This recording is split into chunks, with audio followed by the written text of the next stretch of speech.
For the opening. Okay, and now for the opening prayer. It is a pleasure to introduce you to Father Ben Hughes from the Chaplaincy Centre of National University of Ireland, Galway. Father Ben is a wonderful man and priest who has made a huge contribution to the university's atmosphere of openness and inclusion.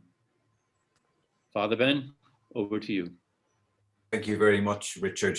And good evening to everybody. We really appreciate you taking time to join with us this evening. This evening, we embark on a very courageous conversation, a conversation, as you know, that has a very long history, a complex conversation, one that's challenging, but we know one that's very worthwhile and indeed continues to be a relevant invitation to all of us. The invitation to engage in this kind of conversation has a number of motivations, individual and institutional. In the first instance, both the Christian and Islamic tradition encourages all of its members to take responsibility, to engage respectfully with the neighbor, with each other. We have a lovely shared tradition of being a people of the book, honoring the sacred word and allowing our sacred lives to be informed by it. We're also motivated at a human level, a desire to somehow understand both our tradition and our cultures. At a humanitarian level, we also have a moral obligation to ensure that this kind of conversation, this dialogue, this desire to understand each other will provide the path for civic engagement.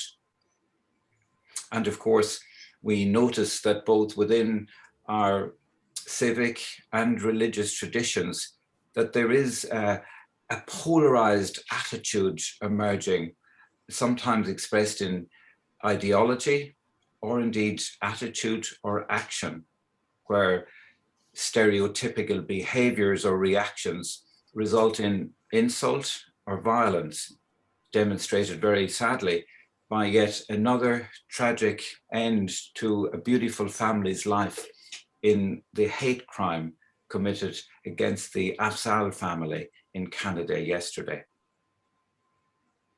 In contrast, we are a privileged group of people, either called to leadership by our institutions or indeed by the Spirit of God within our own hearts. We're called to somehow cultivate within ourselves social responsibility and neighborliness, to counteract the increasingly dark and negative polarizations which we witness throughout the world. And there is within our world a deep desire for goodwill and for open dialogue. In my own ministry and work as chaplain at the National University of Ireland in Galway, we have a population of both staff and students that is diverse, that somehow represents cultures and religions from right across the world. And we are associated with cultures both ancient and new. One of our pastoral care programs at the chaplaincy is designed to promote and encourage empathy. And I can certainly testify that among our young population, people have a deep desire to engage in empathy, to somehow understand and to stand in a spirit of solidarity towards the other, to promote the welfare of the brother and the sister. And so this kind of deep desire in a positive way affirms the work that we are engaged in. And it actually gives credence to the courageous conversation that we are undertaking here this evening formally, and of course the conversations that informally nourish this kind of gathering. The goodwill among our peoples, wherever we minister or live, or whatever the context of our lives, certainly recognizes the work that we do and gives us permission to continue to build bridges, to be people who invite of others the capacity to be their best selves. And so the work that we are doing is certainly the work of God. And once we develop a maturity of spirit within our own beliefs, then we can stand quietly confident beside our brothers and sisters and to truly engage in these courageous conversations so that we will somehow contribute in our time to the work of God in the world in which we live. And so quietly, as we take a moment for the conference to begin, let us just acknowledge the many gifts of our own hearts that we've been given. Let us give thanks for the people in our lives who have contributed to our understanding of a world in which we can respectfully look at the other. Let us tonight give thanks to the many people within our lives who, in their diverse way, provide delight and, of course, give us the opportunity to acknowledge difference.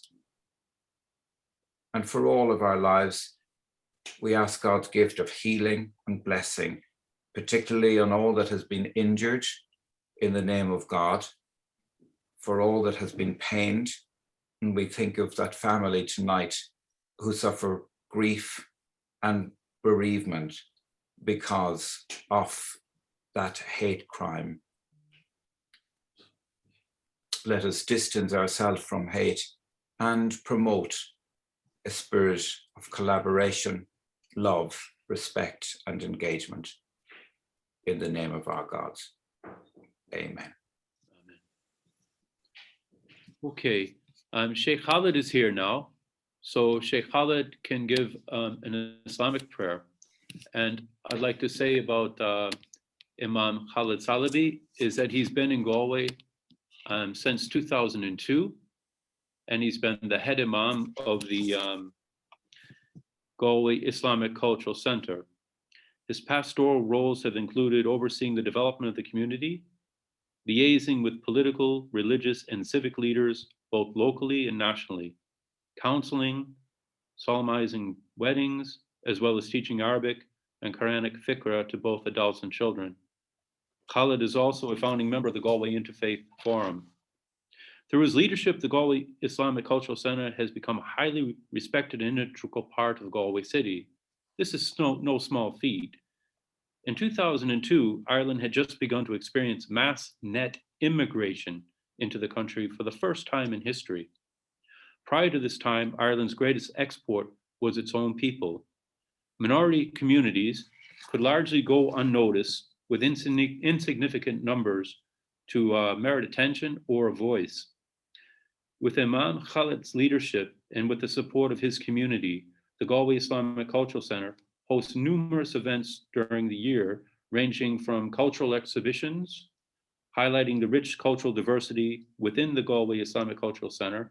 I believe there's over 40 different ethnic groups within their community, to communal dinners, to hosting and taking part in friendly theological discussions, and further understanding between Christians and Muslims. These activities have contributed to their well-earned reputation as being good neighbors and good citizens. Imam Khalid is a published translator of Arabic and English texts. He is a guest lecturer at the National University of Ireland in Middle Eastern politics and has earned a master's from the University of Lebanon and Sharia law. For the last couple of years, Imam Khalid has divided his time between Ireland and the UK. In the UK, he is involved in pastoral capacity with the Grand Mosque Desbury, Manchester, where he serves as a guest lecturer for Friday khutbah prayers and during Ramadan. In addition, he organizes lectures and programs concerning Muslims youth for the challenges of today. It is my pleasure to introduce to you Khalid Salabi. Richard, there seems to be a technical issue. The Sheikh is not on the Zoom. I think Ali can start the prayer and then we could move on. Would you, Ali? kindly.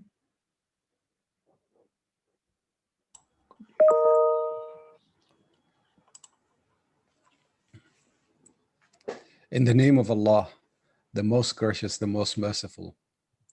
O Lord, you are the creator. You have created us. This universe is your initiative. We pray to our Lord for the countless blessings. We ask him to help us as we gather today together. We pray for guidance in the matters at hand and ask the Lord that he would clearly show us how to conduct our work with a spirit of joy and enthusiasm. Our Lord, give us the desire to find ways to excel our work. Our Lord, help us live according to the guidelines that you have revealed from the divine. Our Lord, enable us live as brothers and sisters in your universe. Amen.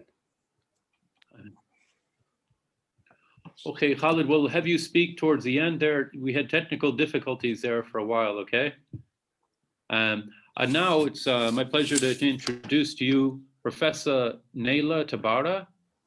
She is the chairperson and a founding member of the Adyan Foundation for Diversity, Solidarity, and Human Dignity. She is co-president of Religions for Peace and a member of the executive committee of its World Council. She holds a PhD in Science of Religions from École Pratique des Hautes Études, Sorbonne, Paris, and St. Joseph's University, Beirut. She is also a university professor in religious and Islamic studies at St. Joseph's. She is a Muslim theologian and has publications in the fields of Islamic theology of religions, Islamic feminism, education on interreligious and intercultural diversity, Quranic exegesis, and Sufism. She works on curriculum development, formal and informal, on multi-faith education, inclusive citizenship, and freedom of religion or belief. She has received the Gold Medal Award from Renaissance Français and the Father Jacques Hamel Award from the Special Jury of Écriture et Spiritualité, as well as the Académie des Sciences d'Outre-mer Award for her book, L'Islam pensé par une femme, or in English, A Woman's Interpretation of Islam. Among her other publications are The Spiritual Path According to the Sufi Commentators of the Quran. I think that's available in French. She has co-authored with Father Fadi Dawa, Divine Hospitality, Christian and Muslim Theologians of the Other. And this is available also in Arabic and French. And English. And English, of course, in English, yes. Another publication is What About the Other? A question. Isn't that enough? Oh, there's more. There's reams of paper more. I can go on and on and on. And perhaps without further ado, then I will allow Professor Naila Tabara to speak. Thank you very much. Thank you very much. Thank you very much, Dr. Richard. And I'm happy that we stopped practically at the book Divine Hospitality, because it's through this book that we actually met with your important work also in this regard. It's my pleasure to be here with you today, and especially to be on a panel that puts us together, I mean, Lebanon and Ireland, because of all of the some or all the similarities, or what we can learn from each other. So allow me to start telling you a little bit about our experience in Adyan Foundation. We founded Adyan in 2006 under very harsh times. It was the times of actually war on Lebanon, and we were Christians and Muslims at that time. We felt that I mean, there were airstrikes on Lebanon, so we could not reach each other. But because of our belief, each of us, that our prayers can be heard and can be heard together, when we founded Adyan, we founded it also with a sort of a connected intention of prayer, the belief that each of us can pray where they are in their own way, but we connect the intention of prayer because we know that those intentions of prayer are meeting and going to God together. And this is what strengthens them. And then, of course, we started our work in different domains. Our foundation today, the subtitle, we changed it with time, but it's Adyan Foundation. Adyan means religions in Arabic, and it's Foundation for Diversity, Solidarity, and Human Dignity.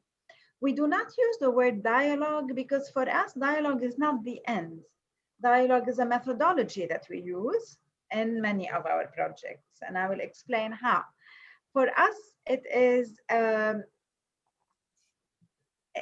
it's not fruitful if we just put people together, bring people together, put them on two sides of a table and tell them dialogue. Because it's just, it doesn't inspire people a lot. It might be, I mean, limiting people only to one identity, their religious identity, and it doesn't fulfill what they feel they need to do. So for us, we think that what is important is create spaces, of course, for people to meet, to encounter each other, to correct their images about each other, but also to hear each other in order to heal together. And I will focus on this in a bit. And then to be able to work together, which will be my second focus on religious social responsibility. So the first experience we had to understand that actually when we're bringing people together, it's not to learn about what are their differences and their theologies or their practices. These are things that it's important to learn about each other because we need to correct our false information about each other. And stereotypical images and whatnot. But that another aspect is very important, especially in contexts where the interfaith or interreligious conflict, there was also I mean, social and military conflict based on those diversities. So we learned that what was important in that dialogue and in hearing each other is hearing also about the memory of each other, about their history, and about how each group considers that history, what each group has as memory from that history. And generally, that memory is an emotional one because it contains a lot of suffering. When you had conflict between groups, you have a lot of suffering that has been kept within that group and generally not recognized by the other, because each one has a narrative where we recognize only our own suffering from, so we have a narrative of a period of war, and each group would remember the events where their group was the victim, and not remember the events where actually their group was the perpetrator. So we tend to have that narrative where we are the poor ones, where were victimized, where we had to fight because they were against us, and we always try to legitimize things that we've done or that our group has done, but not forgive the other. And this is our narrative. And the other has another narrative that is exactly the opposite. And so we end up having different narratives that are weighed with suffering, but also that are definitely not the complete picture, because each group would select events that they would remember. This is why it is very important to create safe spaces for people to dialogue, to be able to speak about their narratives, and for people to be able to hear the other. Although this is very difficult, because when I hear a narrative that is completely different, my narrative is very different than Elli's narrative during the war, regardless of the age. But but we were on different camps in the war. So when I started hearing the narrative of Elli, it creates a cognitive dissonance for me, because it creates a narrative that allows me to see that, oh, my group was not only the victim, and it allows me to realize that actually I've blocked out from my memory a lot of periods during the war where his group was the victim, and I only saw his group as the bad guys. So for me to hear his narrative, this creates a certain resistance at the beginning, and then bit by bit I start opening a certain space to at least feel the pain of the other and start humanizing him, because what happens also with our narratives is we dehumanize the others. So to start humanizing him, feel their pain, and then recognize their pain. I still have a different ideology or different positions, but now I can recognize him as human. I recognize his pain. And if I want to build a future for our country together, it is built on him recognizing the pain that I carry from my narrative and from my community, and I recognize the suffering that he carries from his narrative and his community. This is how we can carry each other in our own minds when we are thinking about the future. So this is one thing about dialogue that we've learned, that it's not about religious issues, but it's more about all of those narratives. But still, the religious issues are important for us to learn in order to change also the stereotypical images and the wrong information we have about each other. The second point is that for us, we've learned in Adyan to always frame this dialogue into inclusive citizenship. So not dialogue like unconnected to reality, but framed within a common vision for all of us, which is inclusive citizenship, which is a citizenship that is inclusive of our diversities, and thus our different narratives and our different needs and our different requirements as belonging to different communities, be they religious or cultural or other. And I guess I will leave for Elli to speak more about this. The second point I want to that I want to focus on is, for us, we realize that when you're bringing faith-based actors together, second, after learning about each other, the most important thing is not to stop at learning and dialoguing. We need to be acting together. And this for us is in the framework also of what we call religious social responsibility. So as there is what we call corporate social responsibility, for us, we focus on religious social responsibility. And I think you'll understand what I'm saying, because in contexts where religious groups feel that they are in danger, they start becoming very identitarian.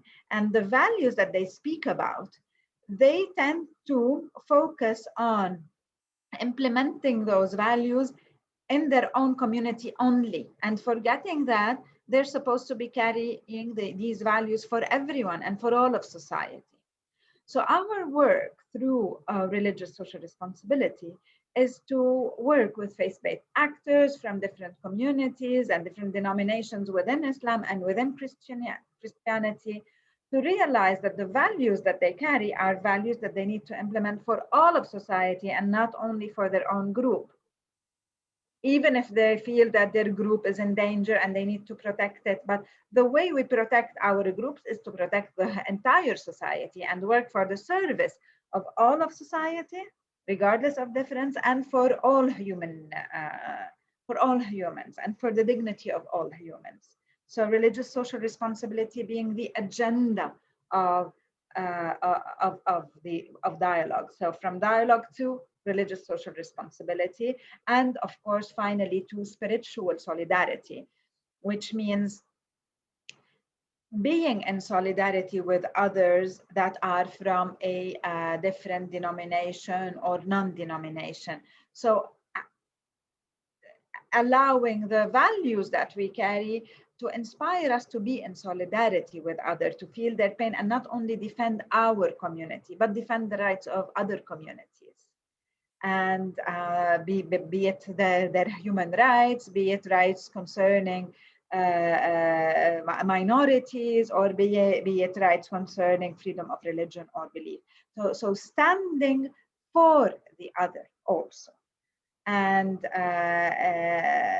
so listening, recognizing, opening a space for the other within us to be able to think about the other when we are thinking, and then understanding that the values that we carry are also for the others, and committing for that social solidarity. I hope I didn't exceed my 12 minutes. Thank you. Thank you very much, Naila. That was very informative, and you didn't overdo your time at all. Thank you very much. Okay, our next speaker will be Dr. Ali Salim. And Dr. Salim is a senior member of staff at the Islamic Cultural Centre of Ireland. He has been resident in Ireland since 1999 and has played an important role in Islamic faith in Ireland and interfaith dialogue and activities, plenty of activities. He received his PhD from Trinity College, and his thesis concerned the concept of coexistence and its consequences for peace. He is a champion of dialogue among diverse groups and promotes and encourages understanding among peoples. As a Muslim spokesperson in Ireland, he has contributed numerous articles to the Irish Times, to the Spectrum magazine, and he is the editor of Al-Rasala magazine. He is the official translator for the European Council of Fatwa and Research, and has in this capacity translated a number of books into English as well. He serves as the private secretary to the Imam at the Islamic Cultural Centre and as the Secretary General of the Irish Council of Imams. Dr. Salim is a member of the Three Faiths Forum and is involved in many interfaith initiatives organized by Muslims and non-Muslim organizations. He delivers workshops and courses on Islam and Islamic etiquette to service providers, NGOs, and to teachers. He also promotes mutual understanding through his initiatives on the National Consultative Committee on Racism and Interculturalism. Dr. Salim writes and represents and presents the Muslim submissions to the Oireachtas whenever amendments to the Constitution are proposed, and Oireachtas is the Irish for basically government. He has been a visiting lecturer at Mater Dei Institute for several years and has been teaching Islamic courses to students in their final year of their educational bachelor's degree. Dr. Salim is also a visiting lecturer at Smurfit College, UCD, where he lectures master's degree students on Islamic etiquette, ethics for business management. Additionally, he has lectured on Islam and multiculturalism at Trinity College, Dublin, and the European Institute for Humanities. Dr. Salim is also a guest lecturer at the Limerick University, National University of Ireland, Galway, St. Angela's Training College. His book, entitled Islam and Education in Ireland, is a textbook in a number of these universities. Dr. Salim has taught Arabic at Trinity College, also to members of the Oireachtas and the members of the business community, and acts as an advisor to people in business who have operations in Muslim countries. Some of his publications, the concept of coexistence in Islamic primary sources, that was about his PhD thesis. He's written about Islam and education in Ireland, an introduction to the faith and challenges it faces. He's also written The Muslim as a European Citizen. He has written Education Exclusion, a fundamental layer of social exclusion. And he has a forthcoming book on fiqh of worship. And now it's my pleasure to introduce you, Dr. Ali Snee. Thank you very much. Actually, the pleasure is mine to be in the company of yourself and all other panelists. And I'd like to thank everybody who has joined us on the link here. I believe it's a wonderful opportunity to share our experience here in Ireland. Like before starting our experience here in Ireland, we look at interfaith relationship as a bird that flies on two wings: convictions and practice. When it comes to conviction, it is divided into two categories: conviction in your faith and conviction that others are entitled to equal right to choose their faith and their way. That both of them requires a very solid understanding of your theology. That when people understand their religion, they're confident about it, and they can talk to others, and they and the others can also be in peace. The whole theory of having good relation is founded on a very good understanding of what you have, and hence you're confident and you can trust it, and you can point it to verses, you can point it to textual evidence that will justify good relations with others, and will justify that everybody has been created by God. You will be able to look into the commonalities. When this type of information does not exist, then people are apprehensive, and usually this apprehension is founded on false premises. This very important understanding is supposed to be facilitated in organizations that are involved in interfaith relations. Here at the Islamic Culture Center of Ireland, we made sure in the start that we have very highly qualified members of staff specialized in every area of our career. And that is important because we really needed to gain confidence among our community. We really needed to gain confidence and outside our community. And we wanted our community to trust whatever is issued by this organization. And hence we have our Imam here. He's a graduate from Al-Azhar University, and in Ireland here, he occupies the highest theological authority. We also have here the headquarters of the European Council for Fatwa and Research. The publication of the European Council for Fatwa and Research is facilitated and available all over Europe, and it mainly tackles issues pertinent to Muslim existence in Europe.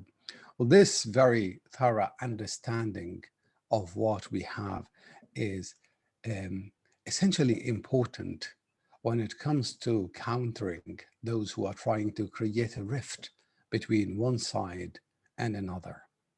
We definitely understand that all types of these people, they adopt the recipe of being really selective about the text and taking it away from its context. They do that, taking advantage of people's ignorance, as well as advantage of people's difficult circumstances. Now, when it comes to people's ignorance, there is a need for an authorized theological body who can counter this argument. And this can only be facilitated by people who are really grounded in their theology. The other part of it shows that the issue has a different dimension. It is not only religious understanding, but because they take advantage of the socio-political context to which people are related, then the problem is also a socio-political problem. Well, hence, there is a need for cooperation, not only among religious scholars, but also among people who are specialized in other areas. Based on our firm belief in what I've just said, we are here at the Islamic Culture Center of Ireland. We've taken the responsibility of confronting any type of stereotyping and condemning any atrocities, regardless of the religious and the faith of its perpetrators. This has been coupled with attitudes assumed by non-Muslims in Ireland. Around the 11th of September, when Muslims in various areas in Europe, they were deprived of the primary human rights. Muslims in Ireland, they did not suffer any difficulty. In fact, Islamic organizations, including the Islamic Cultural Center of Ireland, they welcomed a number of families who came here to express their solidarity with them. And basically all these families, they left one on the same message. This is not you. We know you. That was essentially important for the Muslim community here in Ireland. See, I'll just take you very quickly to the other wing of the bird, i.e. practice. What are we doing here in order to encourage mutual understanding? See, we understand that it doesn't matter if you have all the theories in the world and you do not have them in practice, it will not work. But you really need to examine the theories and see if they are practicable. Can you manage to execute them, or they are, or they're not? So from the very beginning, when we arrived here, we joined the Three-Faith Forum. The Three-Faith Forum is made of members, Muslim members, Christian members, and also Jewish members.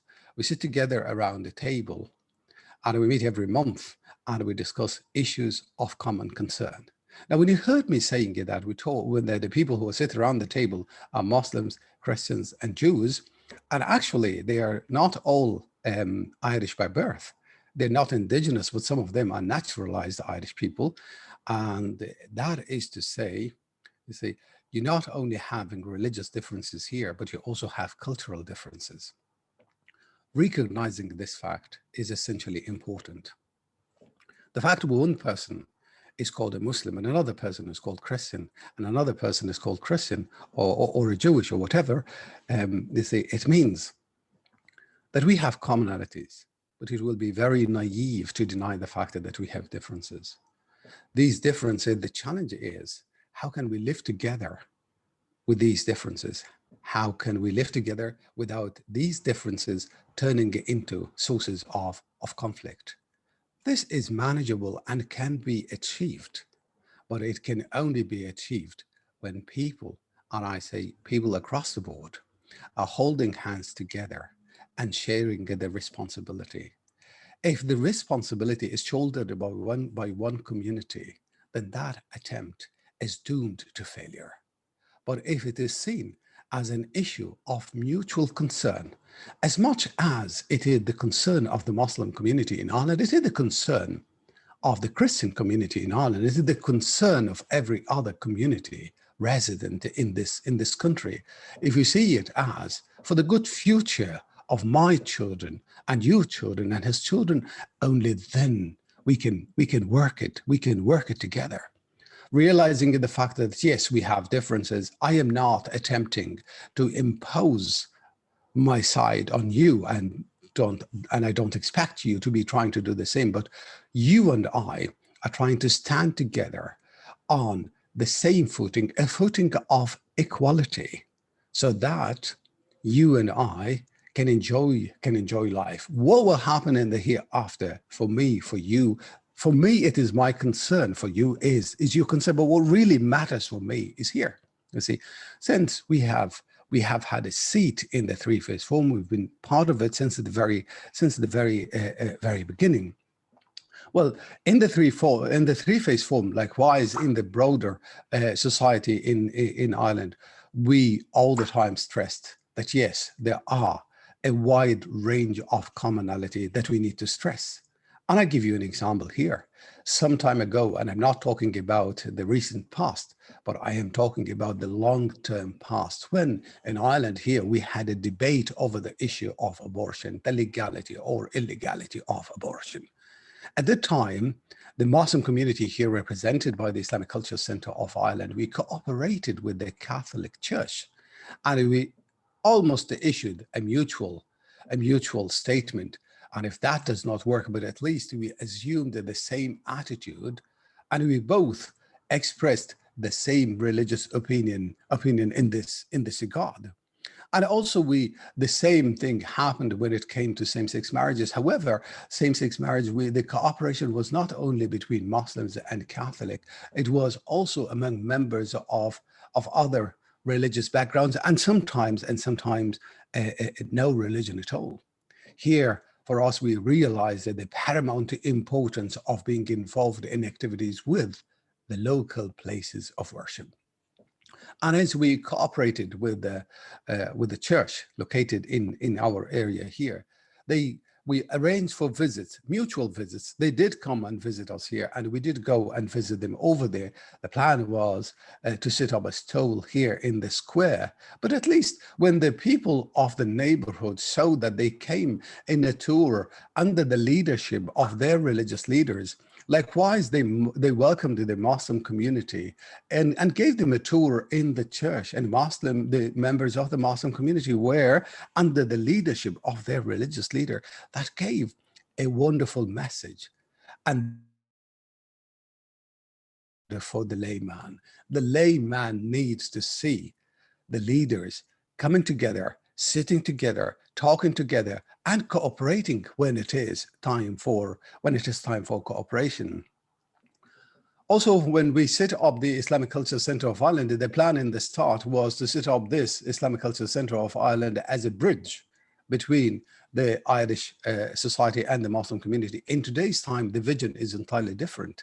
The vision is entirely different. We see our role in this country not as integration, but as participation. We are integrated part of this society.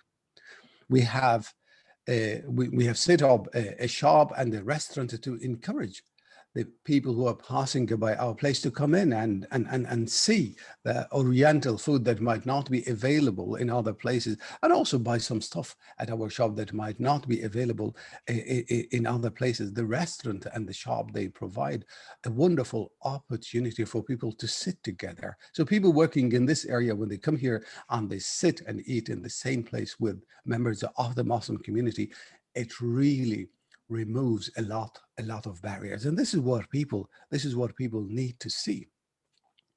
We also have our multicultural day here. Once a year, we open our gates and we invite all communities and all sectors, including the Irish Gardaí, the police service, to come here and take part in our multicultural day. Every community, they are here, they have a corner, they present their culture away from belonging to one faith or another, but it is a culture. We have our football tournament, we have table tennis tournament, and people of different faith and different race are practicing sports together. And straight away after that, we arrange for our neighborhood week, and we invite people of very special handcraft, and then they come here. The gates are open, and people from Ireland, different sectors in Ireland, they come and they just share what these people have to present and how they can contribute, how they can enrich what we're having in this country. We also have open day where we open all the facilities and invite the public to visit us. However, our crown glory is in the tours that visit the Islamic Cultural Center of Ireland on a daily basis from various educational institutions, starting from the primary level up to the university level. We find it as the golden opportunity where people can come and see us at a closer distance, where people can ask us the questions they want to ask us. When people can see that, here we go, our place is open, we have nothing to hide, and we are ready to share everything that we are having in our place. What really strikes me that sometimes people who live nearby, they come here and they tell you it's my first time to enter this place. Well, I always see this as a mutual mistake. It's not only their mistake, but we also failed to reach them.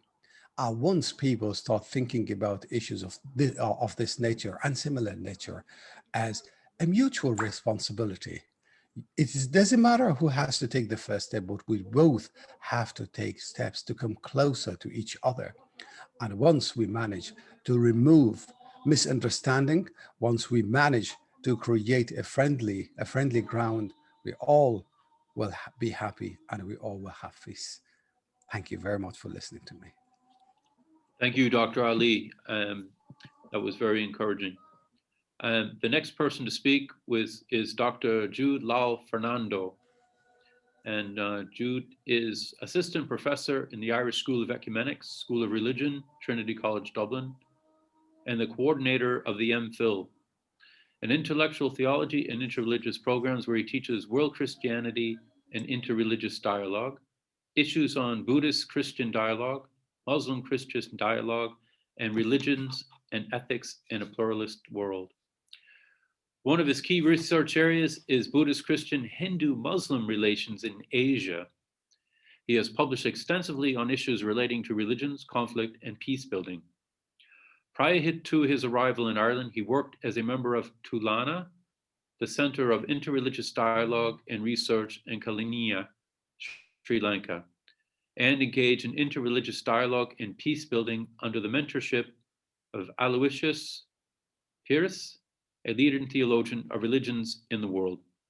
He is currently the director of Trinity Center for Post-Conflict Justice and coordinator of the People's Tribunal on Sri Lanka. He has served as the visiting professor in Sofia and Ritsumeikan University in Japan, Uppsala University in Sweden, Tampere University in Finland, and Changyong Christian University in Taiwan. And it is my absolute pleasure to introduce you now to Jude. Thank you very much. Thank you, Richard. Thank you for Neila and Ali for sharing their reflections on the specific contexts of their work and life. As Richard said earlier on, the work we do is part and parcel of our life, of what we believe. The historic document on human fraternity signed by Pope Francis and the Grand Imam of Al-Azhar, Sheikh Ahmed Al-Taib,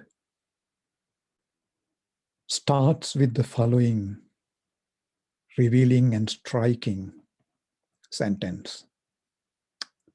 I'm paraphrasing it rather than quoting it as I remember it, because I love that document. It says, faith leads the believer to treat the other as a sister or a brother. Faith leads the believer to treat the other as the sister or the brother.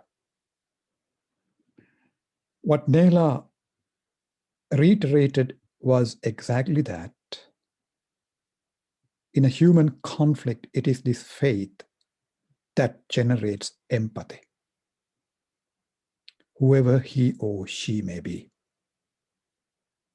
To treat the other as my brother and sister who is in enormous suffering. It is true that I hold my political, ideological position, which is part of my humanity, but I'm happy to be sensitive to the suffering of the other, who is my brother and sister. So that is where the faith dimension overtakes, perhaps, my political and ideological dimension, which is also part of my humanity. This is very paradoxical. Now, the origin of Adyan and the origin of the Irish School of Ecumenics resonate a similar context, though there are differences. Both initiatives emerged out of a very severe conflictual situation. Based on what faith prompts us to do, going beyond myself. In Lebanon,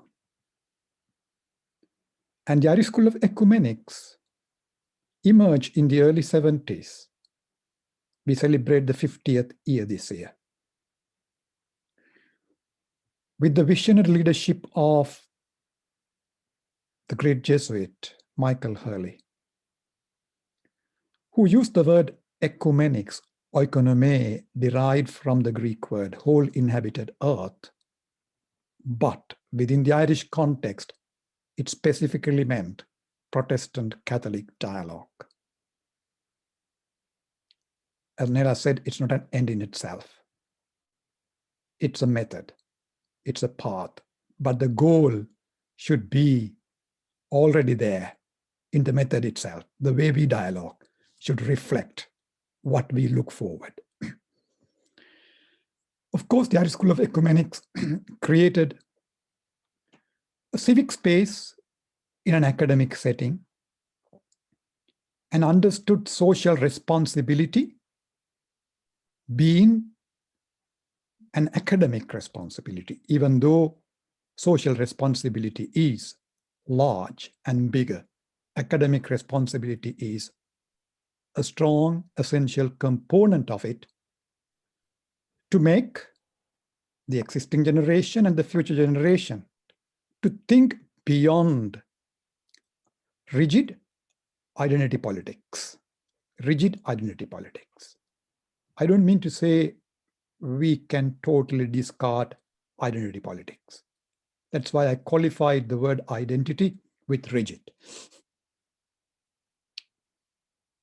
So in this space, initially, it was an academic program of mostly the two main denominations, civic leaders, faith leaders coming together in one place. It also created a space not only for rigorous analysis of our own rigid identities, which have been created over the years, which is part of our human activity, to see the causes of what is happening now, or why are we here, and how have we come to be like this, rather than pointing the finger at each other individually or in terms of community, to see the root causes of these rigid binaries is part of a human activity. And in that process, there were emotions very, very deeply expressed, which is part of the study process. I think it is hypocritical to study a conflict without touching the emotions. We cannot be totally detached from it. To be authentically reconciling and peace building, I have to be part of the process myself and be humanly expressive. At the same time, being able to go beyond. So this endeavor has taken here, us in Ireland, a long journey, which is an incomplete journey. Successes that have been achieved are relative, I would say. We have to strive further. The second phase of the Irish School of Ecumenics happened to be the phase that Ireland started becoming part of the global processes of welcoming many refugees and migrants. Irish refugee policy is one of the worst in Europe. This must be confessed. Our direct provision system is extremely dehumanizing on a governmental level, but on the level of the civic society, there's a strong resistance to that kind of dehumanizing. mainly from the Catholics and the Protestant communities, and those who are claiming to belong to no religion at all. At the same time, Ireland has moved from being a rigidly monolithic state to a pluralist state. Today, we see in the primary, secondary education system, at least 5 religions are taught. These are some of the relative successes, achievements. At the same time, while we are struggling with the age-old conflict within the same faith community and trying to overcome it in different ways, Ireland is also facing the reality of many religious others: Muslim, Buddhist, Hindu, Sikh, and particularly during the last 10 years, those who claim to be non-religious. Now, in this emerging landscape, what is to be human is something that we have to explore again with new imagination and creativity. In that, again, let me connect it to Lebanon. Lebanon has a huge refugee population itself, and Ireland is also a place of refuge. And through wars, we have experienced people fleeing their homes. And we encounter the other. We have internal conflicts, as well as we have to encounter the refugee other who is in our midst. And how do we connect these two realities? One is our own memory of suffering and conflict in our own contexts, which is really the trigger to empathize with the one who flees his or her home, finding another place which he or she believes could be the home. And how are we going to connect these two realities? I always believe the victims of war, the refugees, are messengers of peace, wherever they are. There can be political, ideological, state-led issues that are not friendly with the refugees. But as faith communities, particularly Christian and Muslim faith communities, we have a social responsibility to see every refugee as my brother and sister, whoever she or he may be. I openly state in my lectures and when I talk, I do not mind what is the ideological background of the Muslim refugee who comes to Europe or to Ireland.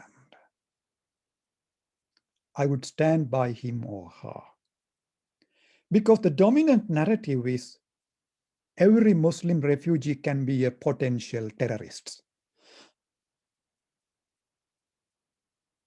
I don't want to stand with that position.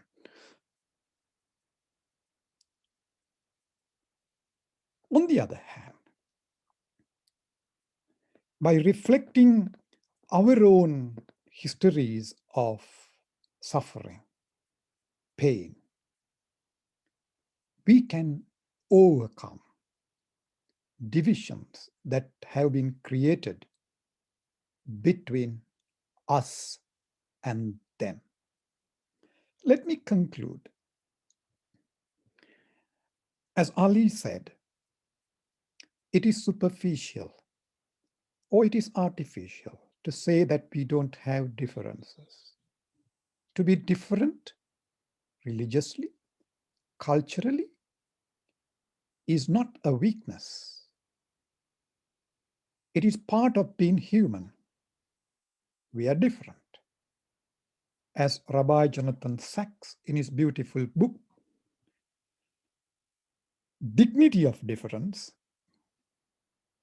at the latter part of the book writes, difference does not diminish our human possibilities. Instead, difference enlarges our human possibilities. Different ways of being human, different ways of relating and relating to the ultimate. So we have differences, but what we have are not only the differences. We do have commonalities, definitely. That is our common humanity. It is our common humanity that prompts us to not only to tolerate. I don't like the word tolerate because you tolerate that which you don't like. I tolerate my son's rap music because he is my son, but I don't like his music. You get me?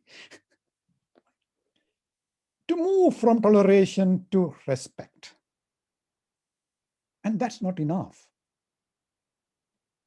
But to go beyond respect, to embrace diversity, and to be able to celebrate it as part of my humanity.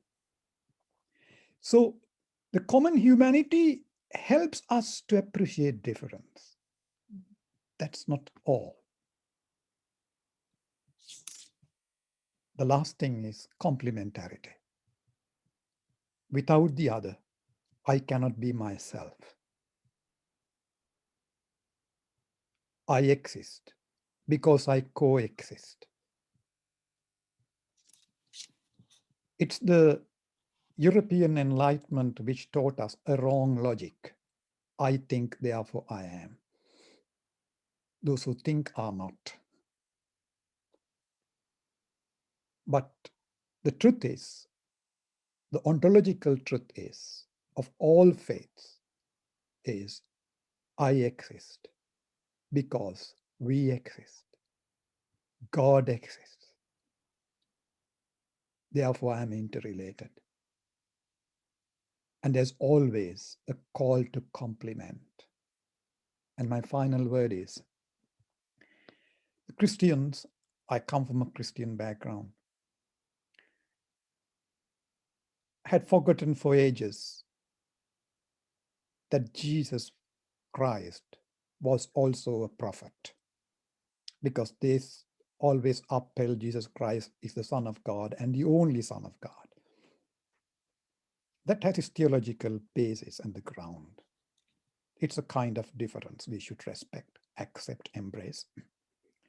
But my Muslim brother and sister have reminded me, hey, for us, your Messiah is a prophet, and we give him highest esteem and love possible.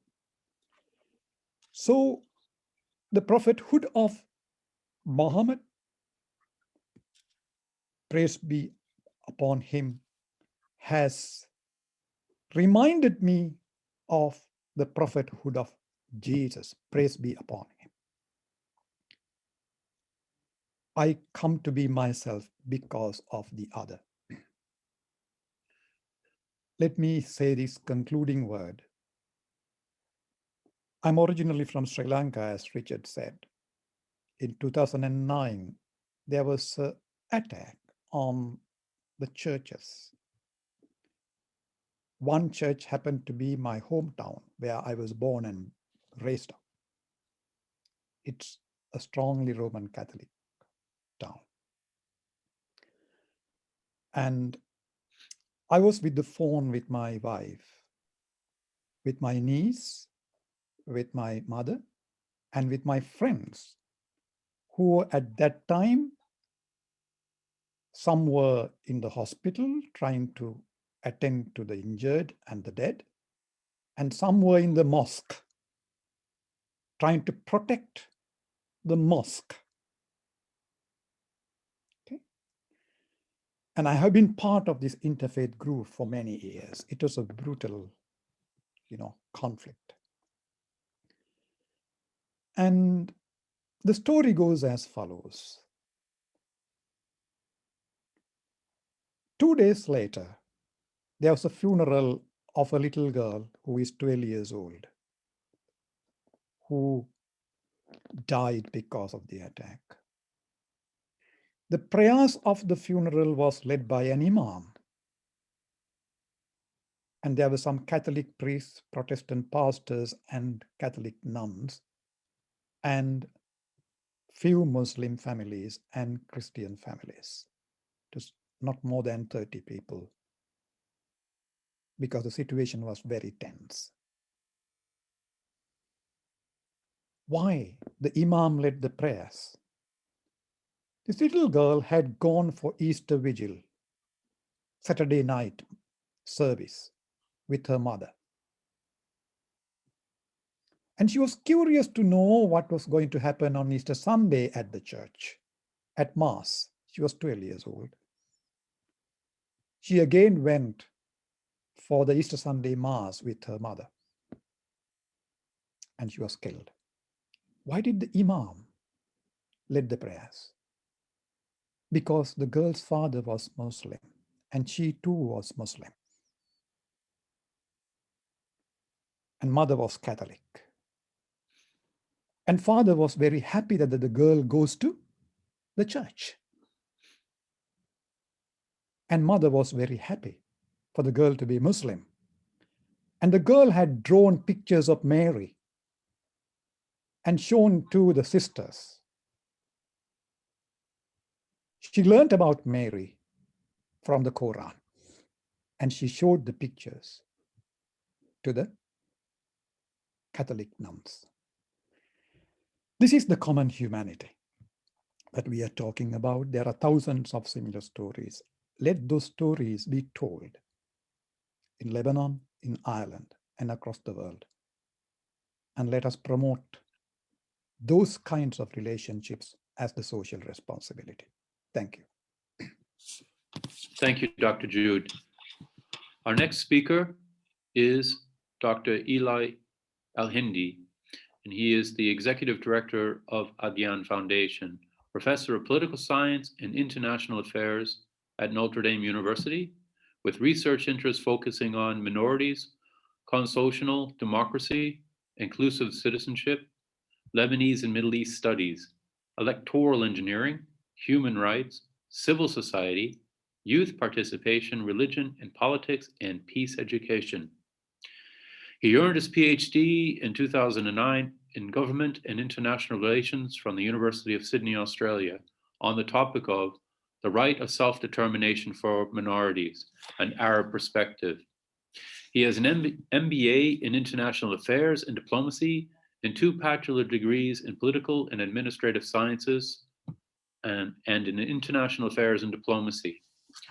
His previous work experience includes Director of the Middle East Institute for Research and Strategic Studies, Chairperson of the Department of Government and International Relations at the Notre Dame University, teaching World Politics, International Relations at the University of Sydney, and I know I'm going to kill this name, Macquarie University. He's also been project officer at the International Management and Training Institute of the YMCA. Dr. Alhindi is an active member, trainer, and consultant in many national and international civil society organizations for more than the past 20 years.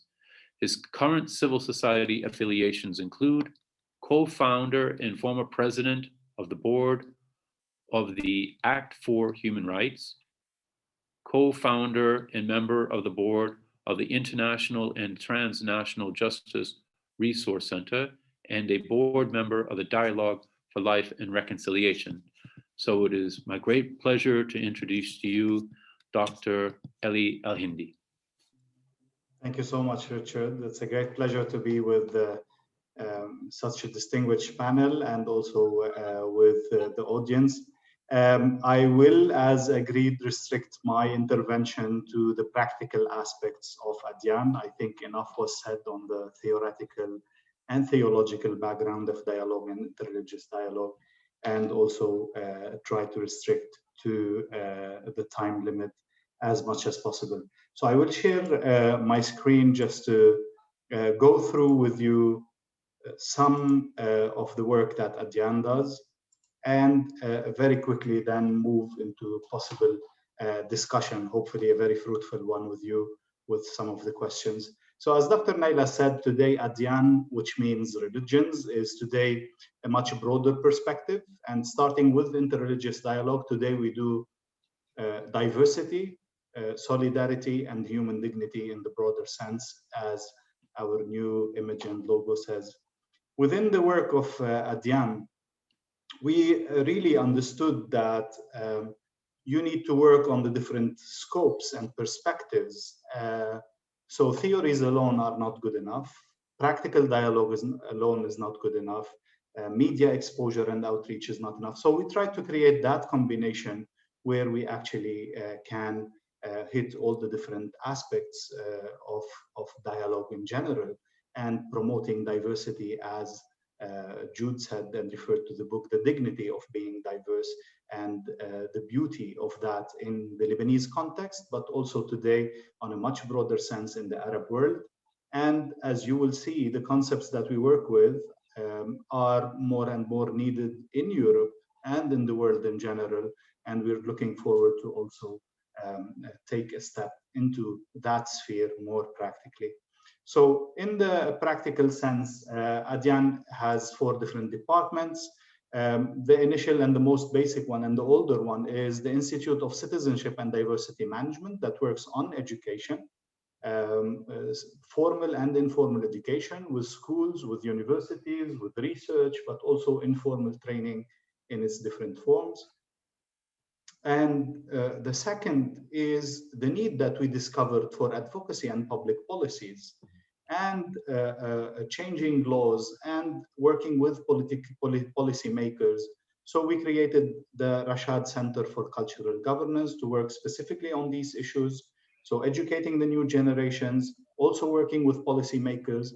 And the third thing was community engagement, working with the community. And this is what we call Adyan's arm in the community in general, working with different shareholders, working with religious leaders, working with youth, working with families, and so on.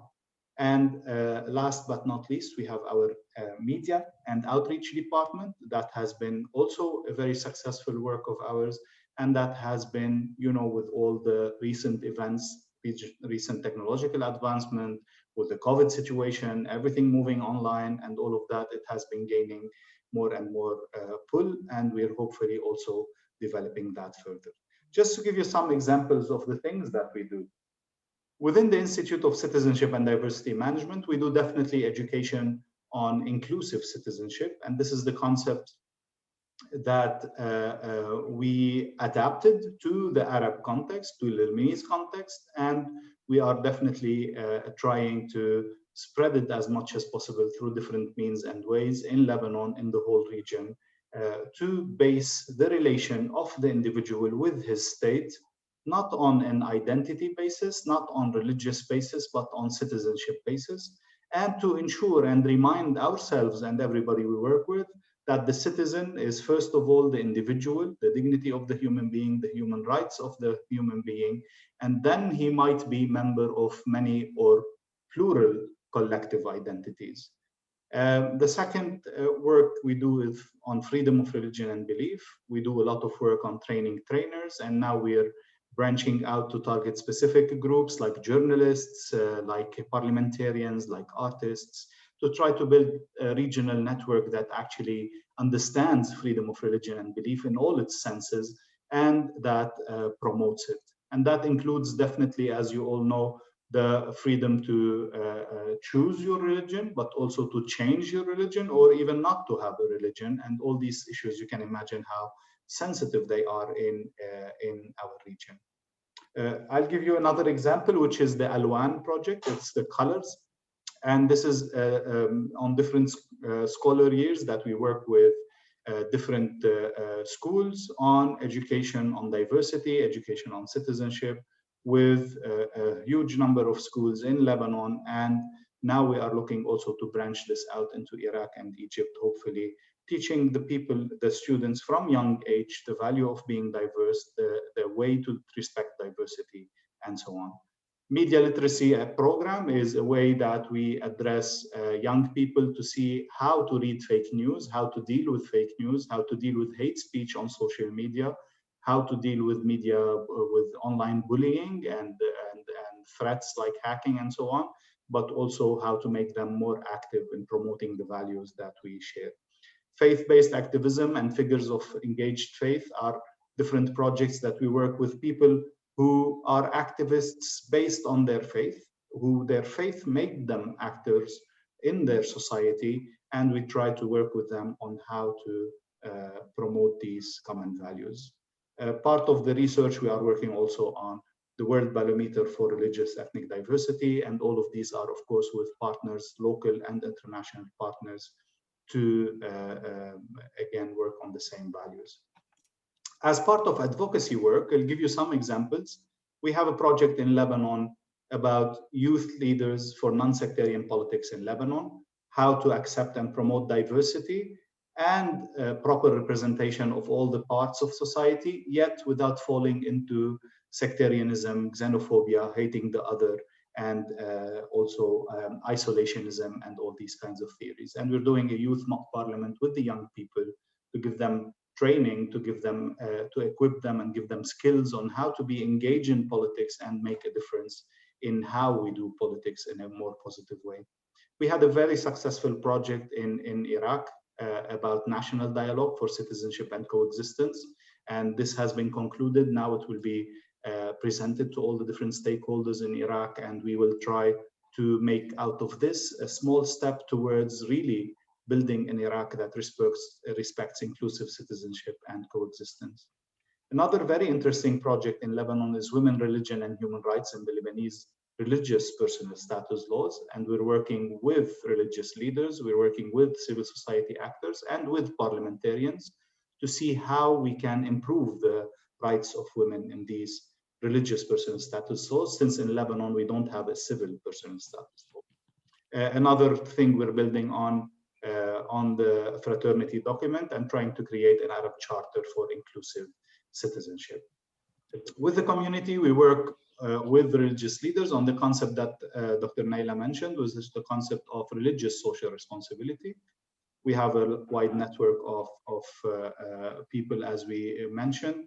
We include the concept of spiritual solidarity with a spiritual solidarity day that resembles the Assisi celebration of the Vatican, but with the Lebanese context, active citizens for social resilience, and humanitarian action. And here, as you all must have heard, the big tragedy of the Lebanese situation with the political instability, with the economic collapse, but adding injury to insult, if I may say, is the big explosion that happened in the 4th of August last year.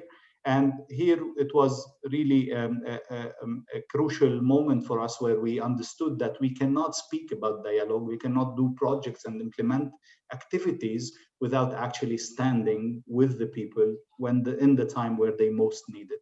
So we launched this initiative that we called We Stand with Beirut, and we really got significant contribution from inside Lebanon and from around the world, including from Ireland with Richard and others that were very supportive of this initiative. And the key for us was to support existing initiatives that carry our own values and not to do just more activities and so on. So this is something that is still going on, that after the end of the urgency of the Beirut explosion and the immediate urgent response to it, today will become our humanitarian action, and we will continue to support and promote initiatives of social solidarity among people of different faith who work together, or with people of the other communities in Lebanon.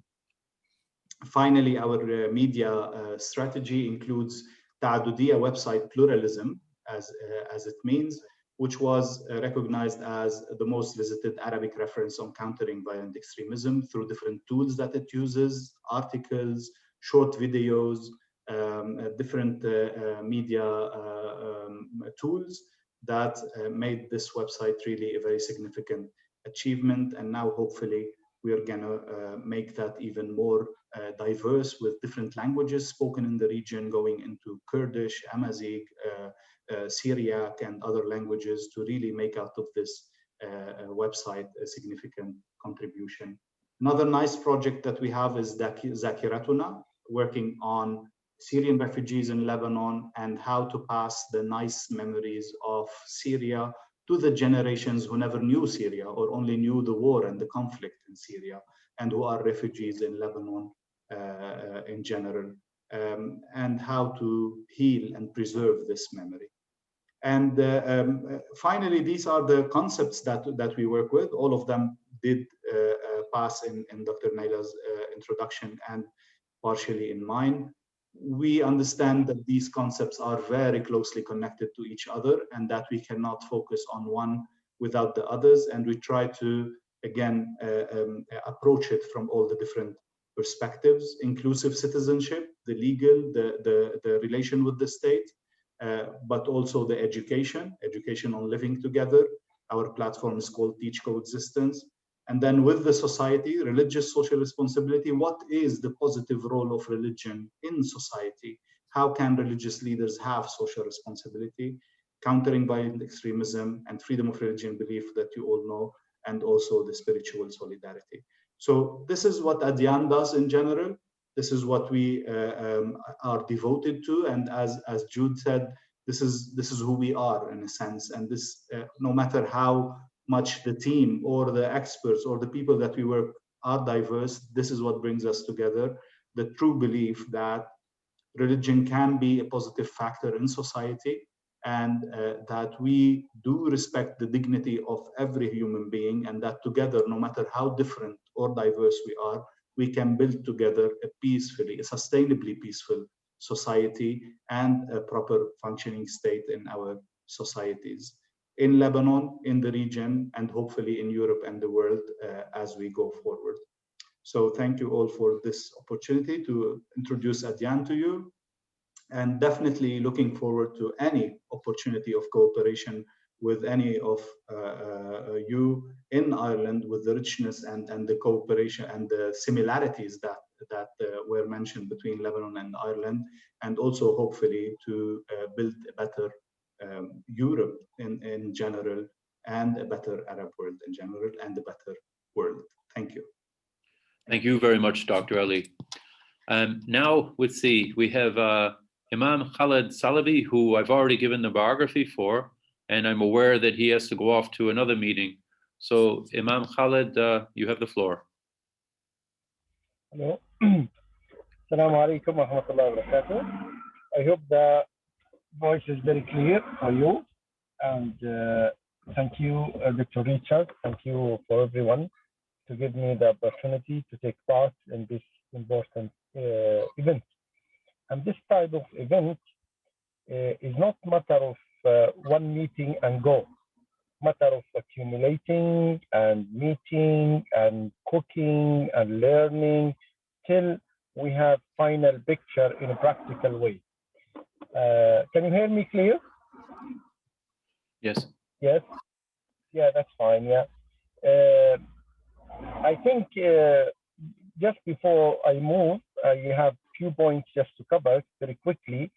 The first thing that we need it in a formal level, but in the same time, this type of work is beyond the formal level, because the formal level is matter of this type of activity. It will go as pay as you go. If they have funds, they will carry on. If they have no funds, there is nothing there. And I think this is community responsibility. The leaders, the activists, the sport guys, the teachers, the neighbors, the friends, till they come with something in the formal level and in the casual level. The other point that the media is sometimes taking strong part in this area to make it positive, sometimes make it no, it's not possible. And that's why we have to have our own approach to make sure to tell them that we are working hard in this direction. Number 4, the history. All the religions, they have their own history. And to be honest, not all the history is clear 100%. The history was by extra dose of bias, you can say. But I think for us, we are making the history. If we like to correct the history, we have to be honest what we have seen, and we right to tell the others. Like, for example, if you live in a non-Muslim country, you will see the diversity, you will see the differences, you will see the good people and people that have different views, different, they are good people, you know, even if they are from different backgrounds, but they are good people.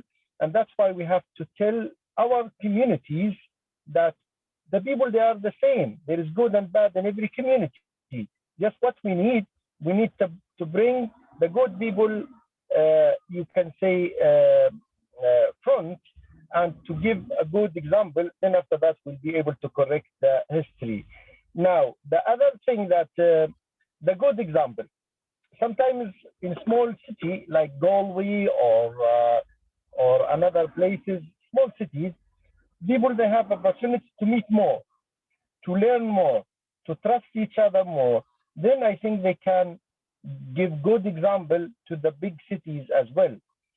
Especially when we talk about Ireland, Ireland is, by constitution, is a neutral country.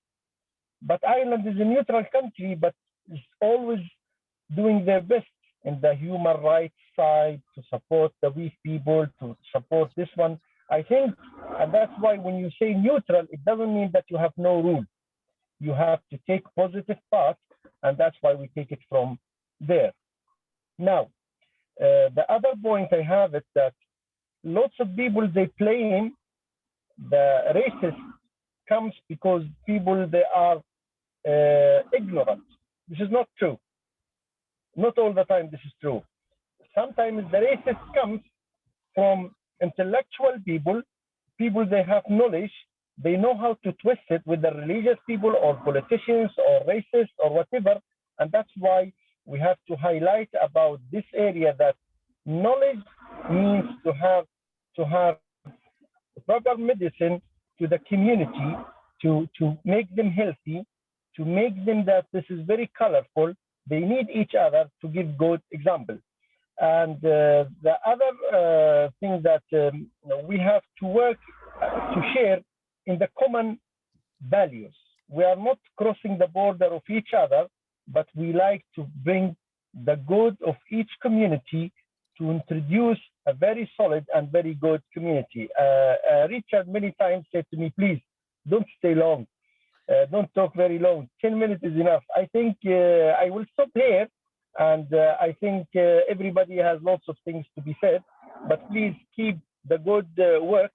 And I would like to thank Richard and the guys from Lebanon and from Dublin and Father Martin from Galway, and try to stay in touch as much as we can to know that we share the thoughts, we share the good things. We are not perfect, but we like to do perfect things when we put the hands together. May Allah bless all of us and guide us and to forgive us and to make us very strong and very pure and to forgive our sin. Thank you, thank you, thank you. Barakallahu fi khuya. Thank you very, very much. And now you're late for your next meeting. I think you run late all day long. You're going to have to either get up later or earlier in the morning or extend your day. Maslama khuya. Okay, so I guess now we're at the stage where we have to thank our speakers, and I think it's been very fruitful, the dialogue so far, and now we have the dangerous part where we open it up to see what people in the audience have thought about our ideas, and maybe they have suggestions, or I see one of the questions here about immigration that I know in Ireland is very touchy because we basically never saw immigration before, and because we're in Ireland, you know, people didn't really come here very often. If they did, they didn't want to stay, especially if they went to Galway where we have rain just about every day of the year. But so we'll open it up now to questions, and I see one question here, and I'll ask Ellie, am I supposed to read that question that appears? Yes, please, Richard. So I'm putting them in the chat as you go. Okay, I see here, this is a question from Sandra Karam, and I don't know where it's coming from, or if it has to do with immigration in Ireland or immigration in Lebanon, or just in general, or if the question is directed at anyone. But the question reads, in case of immigration, do you think that we should still talk about integration in the society or a fusion? And what are the limits of the religious expression of immigrants? When is it critical and harmful to the homogeneity of society? A general question. So Naila, you're smiling. So what's your response to that? No, I'm smiling because Sandra is part of Adyan's networks, Adyan's community. So I liked her question.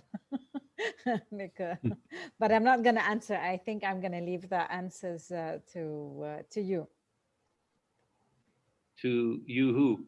I mean to the Irish. Jude or Ali should answer this one. Okay, Ali.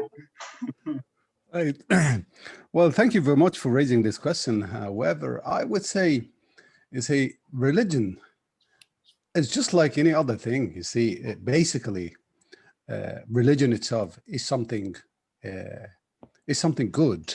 However, the understanding of religion could be classified as something good or bad. You see. So basically, it's just like when people ask us here about the Sharia law. You see, like Sharia law is basically it's a text over there, and it depends how you interpret that into practice. But the same thing when it comes to religion. You see, basically, if you just grab the Quran or grab the Bible, you see, and you point it to certain things, and you want to implement this in life, it depends how you understand them. It depends. Like there is a need for an inclusive understanding of the book, you see, and once you reach this point, then I would say, like personally, if I'm talking about my religion, for example, I will say that, you see, my understanding of the religion shows me that it's the beauty that I can see with my own eyes, that I can touch with my own hand. However, if I look at the other corner, I would see somebody just citing from the Quran and acting in a radical way. You see, like I definitely disagree with his understanding. So the challenge is not the religion, but the understanding of the religion. You see, all religions, they're calling unto people to lead a peaceful life. You see, now you can see, for example, this is not something unique for Muslims, but also, for example, like you can see what is happening in Palestine in today's time. You see, we can Jews, well, not Jews, but we can see Jews countering Jews, and both of them are using the Torah against each other. So it's the same thing for people of every faith. You see, it's the same thing if you go to the Irish court here, for example, you can see two barristers, and they're fighting the same case, citing the same articles of our laws, but everyone has his own understanding. And hence the real challenge is, do we have the right understanding? Do we have a pluralistic understanding of the text, or is it an exclusivist, you see? And I think that comes from two sides. It's education and culture, you see.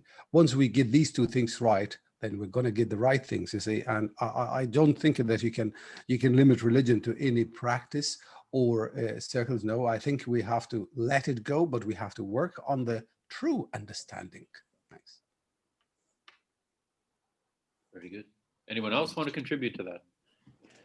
There's always this question, integration is not working well, oh, the migrants and the refugees have to be integrated.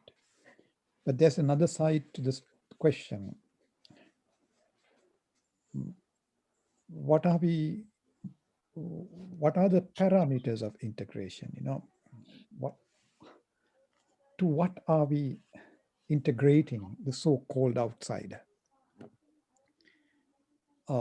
Because within each of our societies, so this is Lebanon or Ireland or Europe, there are inner contradictions, isn't it? There are inner diversities immensely. Let me say, you know, different cultural expressions, different religious expressions, different political expressions, different sexual expressions, let's put it that way, okay? So there are inner contradictions, and it's always a process of negotiation that we have to enter into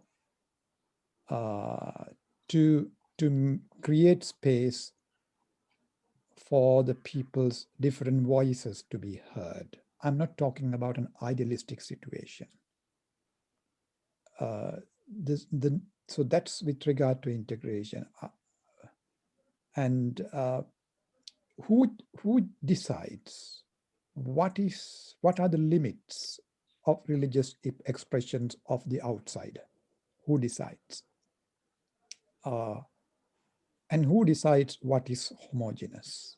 Now, I'll give a personal anecdote. What I have been saying so far is more conceptual.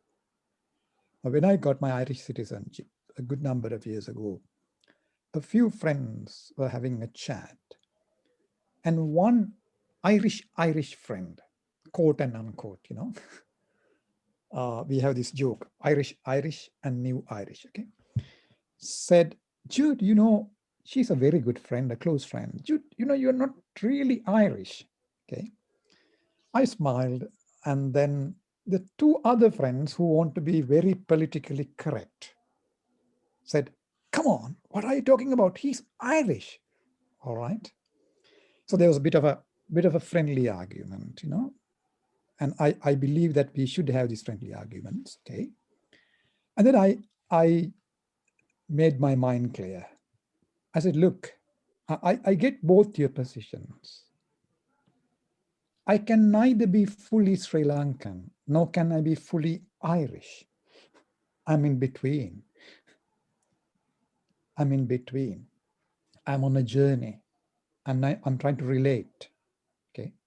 I have my past, I have my present. And my son was born here. He has never seen Sri Lanka. And I can't imitate his Dublin accent at all, okay? Which I don't try to do, okay?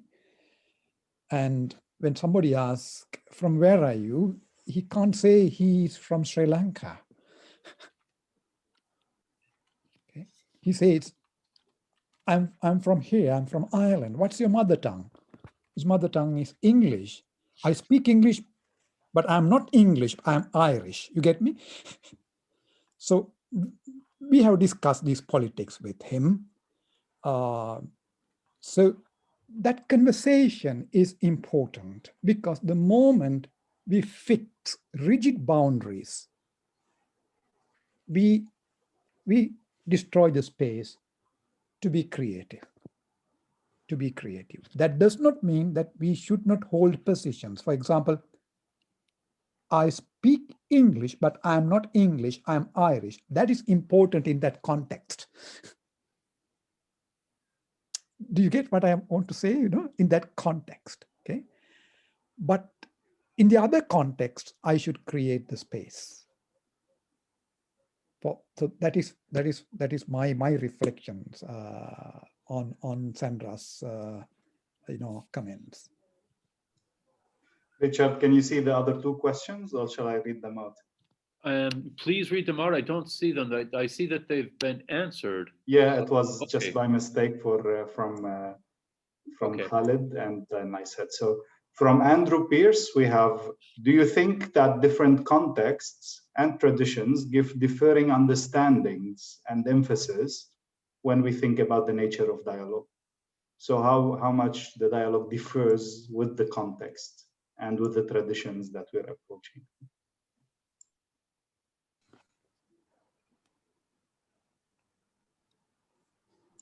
Naila, would you like to? I was waiting to see what the second question was also to have my pick. Will you read us the second one? Yeah. The second question is, in dealing with differences, from Ayon Stephenson, in dealing with differences between us, how do the panel experience the guidance of God in dealing one with another? How does the panel, how do the different panelists experience the guidance of God in dealing one with another? So where does the guidance of God fit within all these differences when we are dealing with dialogue? See, I was right to wait for the second question. One. Go ahead. Yes. So thank you for this question, because this is a question that I asked myself, being a Muslim, and having 20 years ago, I had a scholarship to go study. It's a scholarship given by the Pontifical Council for Interreligious Dialogue to non-Christians to go study Catholic theology in Rome, in Catholic universities.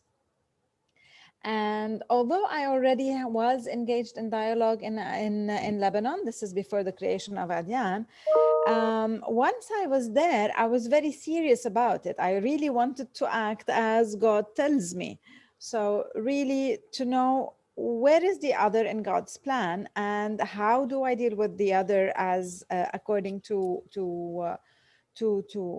God's message, to the message I believe in, which is basically the Quran. And so this has led me actually to develop an Islamic theology of other religions, because as you can imagine, religious books don't always give us like very clear answers. Sometimes they give us contradictory answers, and we need to like work our mind and really think hard about those, because I could see that there were verses that were talking about diversity as being willed by God, other verses that talk about religions of the book, especially, and all those who believe in God and the last day and do good, who have their salvation, they are promised salvation. Yet also other verses that you know of that talk about conflict, and even like violent conflict between Muslims and people of the book, or calling for lack of trust, and then other verses calling for intermarriage and eating with each other. So this has led me to work for a period of 10 years to find ways to understand why those different verses, taking all the Quranic verses, taking them so holistically and chronologically, and unreading medieval interpretations of Quranic verses, so seeing them with new eyes, basically, to be able to develop a theology of other religions that sees that actually the Quran's position about diversity is the same, yet the dealings with the others are portrayed differently, because they are portraying 23 years of revelation, but at the end of the revelation, the call is for going towards the other, meeting others, and joining forces to work for the common good together, eating with each other, intermarriages, but saying that, okay, we don't believe in these things that you believe in. So that's the book mentioned by Richard at the beginning, that is called Divine Hospitality, at least my part of that book. Thank you. Very good. Ali, have you anything to say on that? Like, you see, I personally, my concern and the whole theory of interfaith dialogue, or in my understanding, is that how can we live together in peace? I see, like, what does your book say about diversity? Well, in the Quran, for example, it is very clear that diversity is the will of God, right? And how do I understand that? Well, Also, the Quran tells me that indeed God has equipped us with our intellectual faculties and has given us the ability to decide which way we go. And based on the direction that we take, we also take full responsibility for that. But this full responsibility that we take it before God when we meet him. However, whether you take the direction on the right or the direction on the left, you are entitled to equal right in this universe. You see, well, it is God who provides for you as a non-Muslim, and the same God who provides for me as a Muslim, although you tread a different way to the way that I'm treading to reach God. But at the end of the day, what I want from you here, I want to have peace. I want you to have peace. And certainly when you meet God and I meet God, let God play his role. That is how I see it. And I think imposing certain philosophy over others, in my understanding, it counters the will of God, because had God willed, he would have given us all one mindset, and based on that we have made one and the same choice. The fact that God has given us different minds and has equipped us with the intellectual faculties to think in our way and determine our direction, it means it is his will that I decide my way and you decide your way. If I go the same way you are going, that has nothing to do with the rights I am entitled to in this universe. It is just like, there are people who deny his existence and they live 60 or 70 years. Despite this denial, still he provides for them. While disobeying him and declaring enmity to God in public, still God allows them to breathe in his oxygen. You see, well, that is the wisdom of this universe. You see, this universe is for people of faith and no faith, people who are worshiping or those who are declaring enmity to God.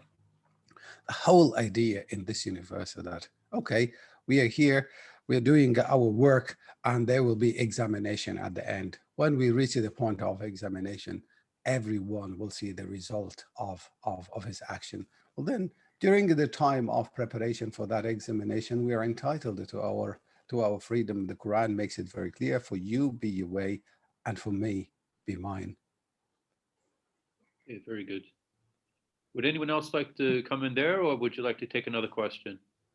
I think we need to answer Andrew's question about how much does the context and the traditions in which we're doing the dialogue diverse in terms of understanding and the emphasis of that dialogue. Okay, go ahead. Myself? I leave it to the experts. I will answer. There is a political question in there from Bernadette. I'll try to answer that one to stay within my field, I guess. Okay, how about Jude?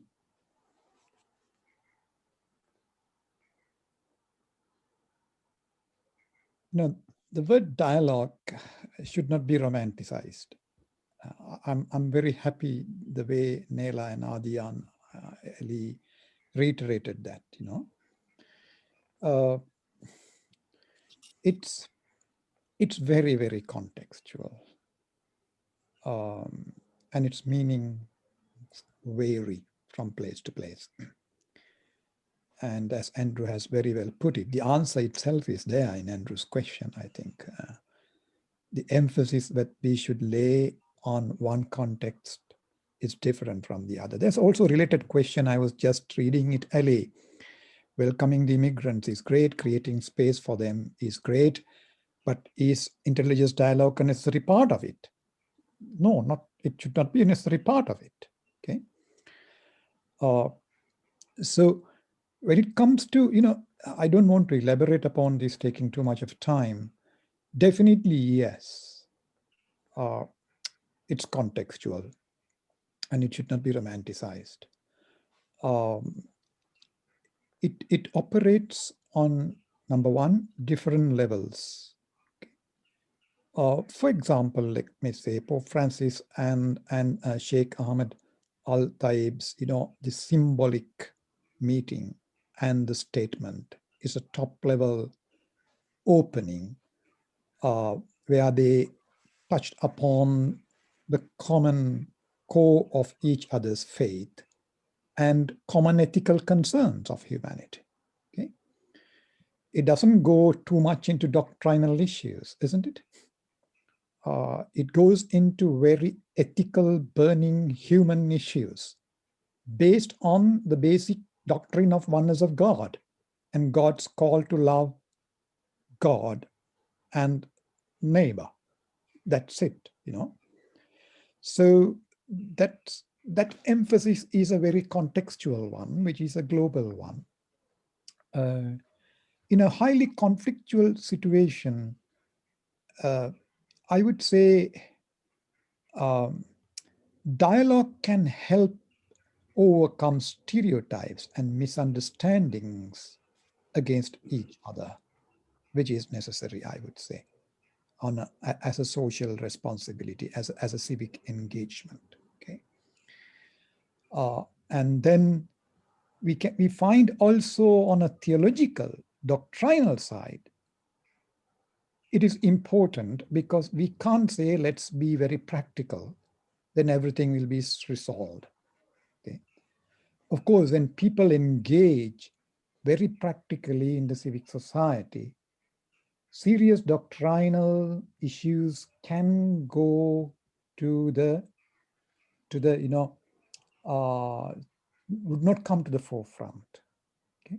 But still, there's a layer that we have inherited from generation to generations that is still there about one's understanding of God, one's understanding of the prophethood, okay, and what that's on, okay, one's understanding of Jesus being the Savior, okay. So these things are definitely necessary on a theological and scriptural level. Let me conclude one thing when it comes to, that's also for me a practical one. In Ireland, I know it is the case in Lebanon also. You need to correct me, Nela and Elli. We need to be religious interreligiously, for which we need interreligious literacy. Interreligious literacy. At least the Christian kids or kids who come from Christian families should know that there are at least over 90 times Jesus' name in the Holy Quran. And Islam respects Jesus as a prophet. At least they should know. This interreligious literacy. This can emerge in a dialogical process. Okay. At the same time, the Muslim brothers and sisters should know when Christians call Jesus as Son of God, it's not a biological proclamation. Okay. It's an expression of faith. Okay, expression of faith. Okay, so these kinds of doctrinal, biblical, scriptural, Quranic ones are necessary. It's also important to see, yes, God made the covenant with Abraham, but through the angel, God also gave protection and assurance to Hagar and Ishmael. These things should come forward in a very catechetical, pedagogical, dialogical process in different contexts. So different levels, different needs are there, and different methods. Yes. Okay. I see a question there from a friend of mine, Bernadette McGonigal. That's the one I wanted to take, Richard, because we always hear this in Lebanon, and it's, it's that challenge. Well, is it reciprocal? Are you receiving the same openness from the Muslims that you are dialoguing with? And that's the challenge, especially in Muslim majority countries or Muslim majority contexts. For me, dialogue by itself is the value, and dialogue is something that I do because it provides me with a growth and a better understanding of my own faith and a journey that makes me a better human being. That's why I do it.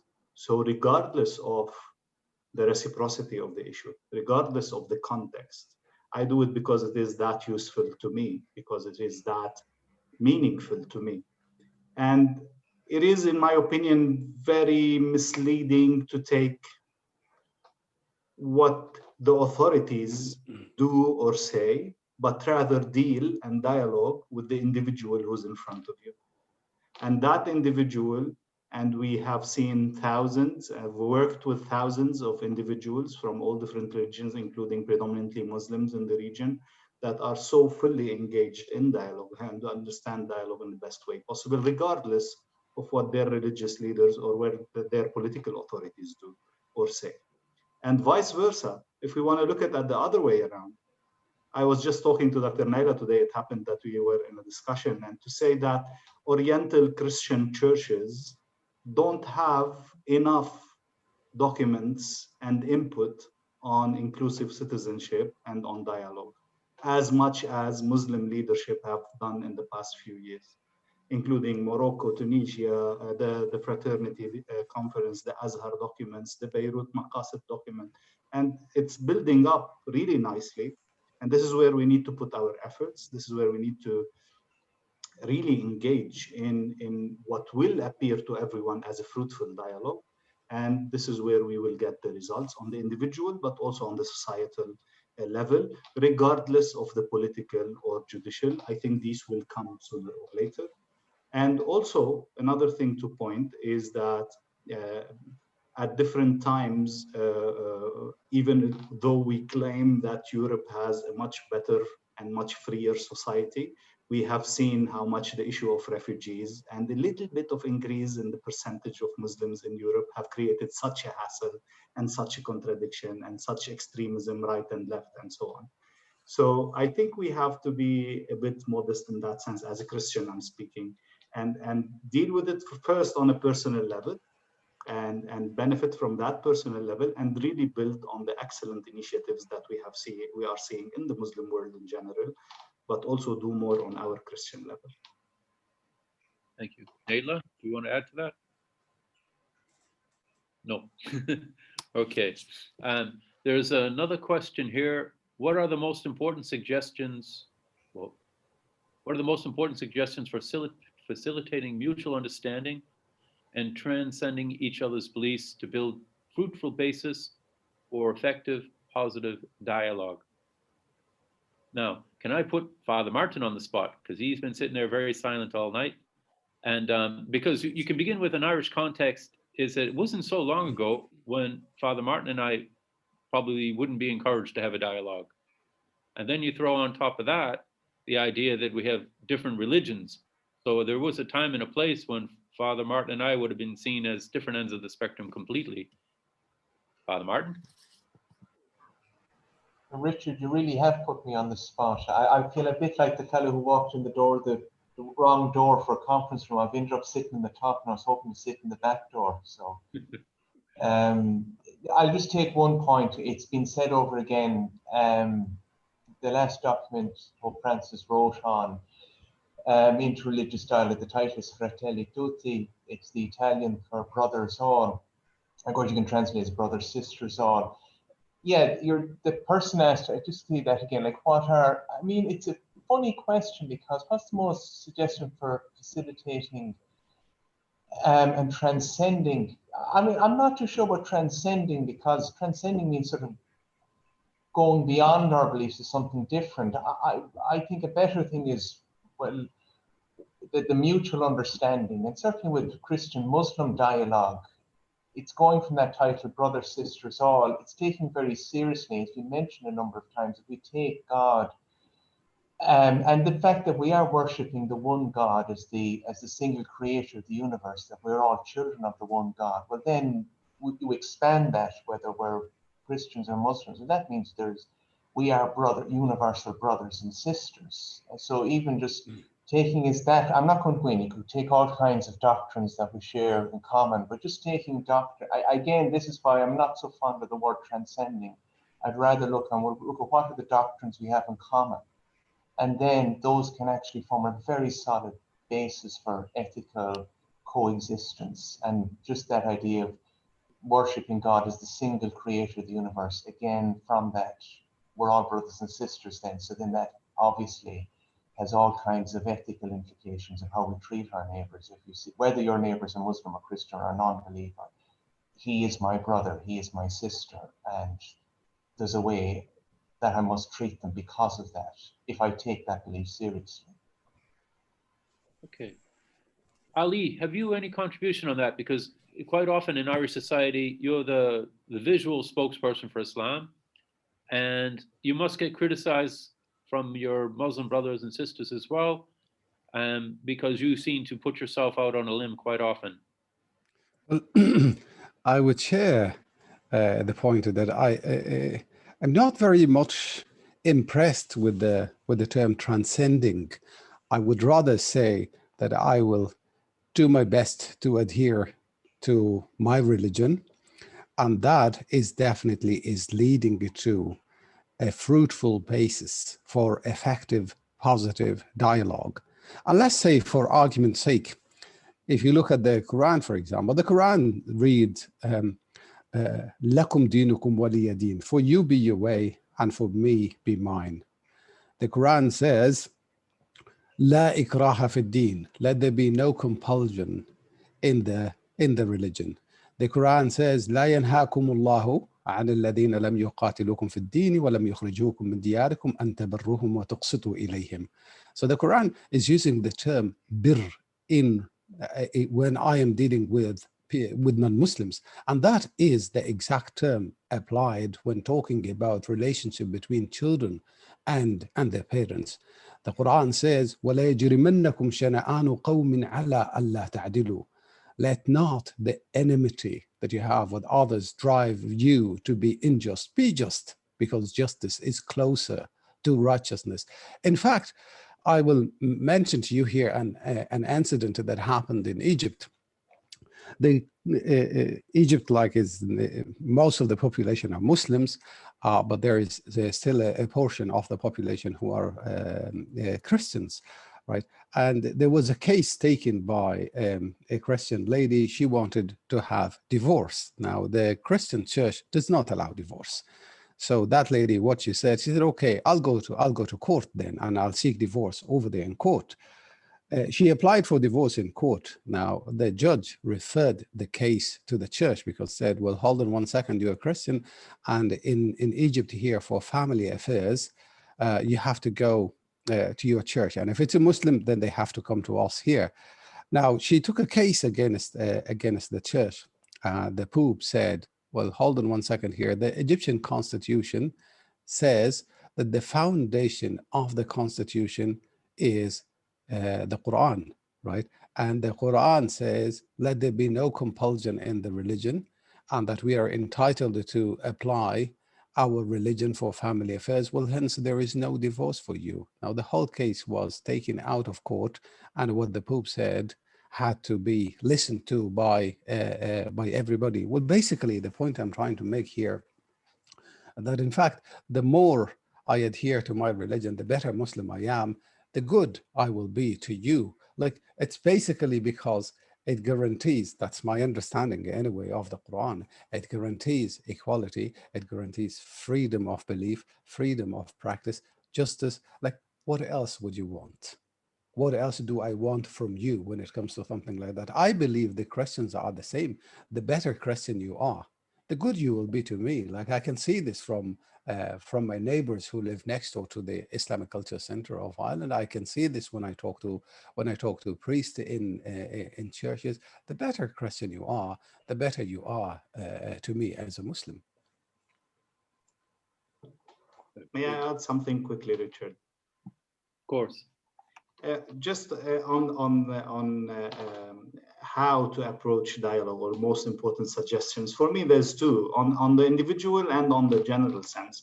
On the individual sense, we need to believe and trust that getting out of our comfort zone will be beneficial for us. And that's a general attitude towards any dialogue, let alone religious or interreligious dialogue. I think it will give us such a perspective of our own religion, whatever that religion is, such a beautiful and new understanding once we engage with the other. And that experience if positive, will build up and will become an attitude altogether.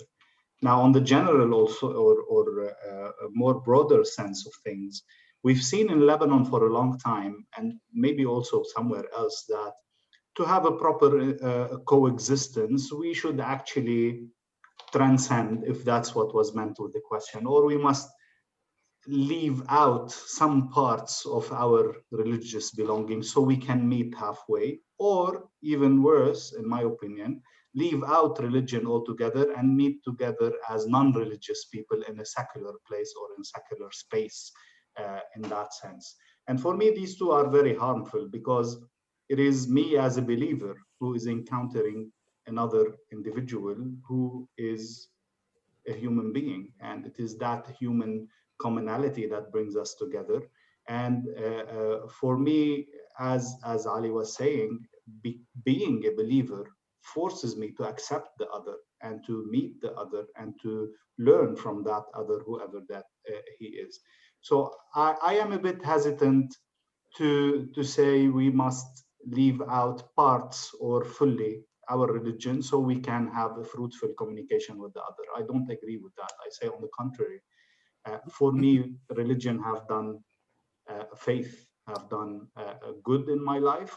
I want to share that with others, and have brought me to understand that every human being is a son of God, and that together we can again build a proper sustainable peace in our society and a better society altogether. Thank you. Jude, maybe anything? Yeah, I think we are also running out of time. You know, we are nearly now 7:14. Just to say one thing, God, you know, in whom we believe, Allah, Elohim, within the theistic traditions,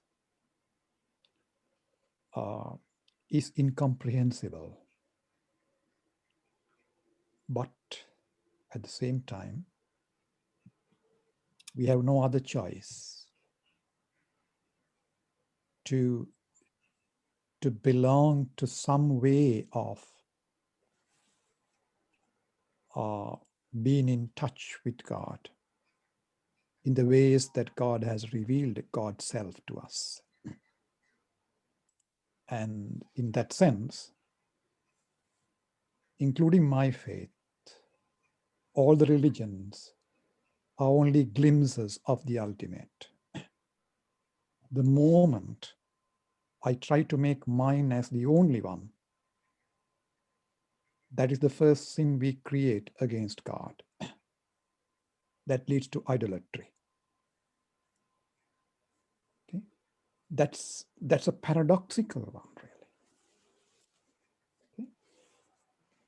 Therefore, I would like to use the word from an Irish theologian, ecumenical theologian, belonging and going beyond. If the word transcendence is too dense, I would say belonging and going beyond. So I agree with Eli, who said, I believe in my upbringing as a Catholic, as a Christian, but I'm growing in my faith. When I was a kid, I had to drink milk, as St. Paul said, because I was a kid. But now I'm growing. I could pray together with my Muslim brother and sister and meditate together with my Hindu Buddhist brother and sister. And I could be utterly silent, even not proclaim the word Allah or God when I meet a secular person and deeply love him or her. So that is just what I want to share. Thank you. And I suppose if we're out of time, I don't want to lose the time to say, I thank you all for your time in speaking and preparing for this meeting, this conference this evening, and also for the people who attended and those who put questions forward. I thank you very much for thinking about, compiling a question, and for those who sat in silence and just listened to the dialogue taking place. I wish you all the very best of luck tonight. Good evening, and say a restful tomorrow, hopefully, maybe. Eli? Thank you, Richard. Thank you, everyone. Thank you. Have a very nice evening. Thank you, everyone. Thank you very much. Thank you, Thank everyone. Thanks. Bye. Thanks. Thank you. Thank you. Bye.